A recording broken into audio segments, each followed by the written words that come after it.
প্রাক্তন মন্ত্রী তথা বর্তমান বোলপুর বিধানসভার বিধায়ক চন্দ্রনাথ সিংহের ঘনিষ্ঠ তৃণমূল নেতা এবং বোলপুর পৌরসভার ১ নম্বর ওয়ার্ডের কাউন্সিলরের স্বামী বাবু দাসকে গ্রেফতার করল শান্তিনিকেতন থানার পুলিশ।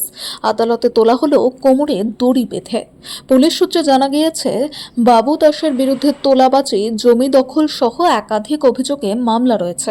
এছাড়াও ২০২১ সালের ভোট পরবর্তী হিংসার ঘটনায় দায়ের হওয়া মামলাতেও তার নাম রয়েছে বলে জানা গেছে। গ্রেফতারের পর তাকে আজ বোলপুর মহকুমা আদালতে তোলা হয়। একসময় সাধারণ ছিল, ছাত্র রাজনীতিও করেছে। পরবর্তীকালে নেতার হাত পড়ে বিভিন্ন রকম তোলাবাজি, গুন্ডাবাজি এবং অত্যাচার, বিজেপির সাধারণ কর্মীদের উপরে অত্যাচার করা। হ্যাঁ, তুই পার্টি করছিস, কতদিন পার্টি করিস দেখবো, এই ধরনের অত্যাচার করা, চাপ দিয়ে বিভিন্ন লোকের কাছে পয়সা তোলা, হ্যাঁ, এবং ভোট পরবর্তী হিংসাতে প্রচুর মানুষকে সর্বশান্ত করেছে, ঘরছাড়া করেছে।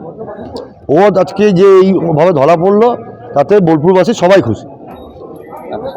এবং ওর যেন শুধু ধরা পড়লেই না, যেন যোগ্য শাস্তি হয়। শুধু ধরা পড়লেই শেষ নয়, ও যেন তার যোগ্য শাস্তিটা পায়।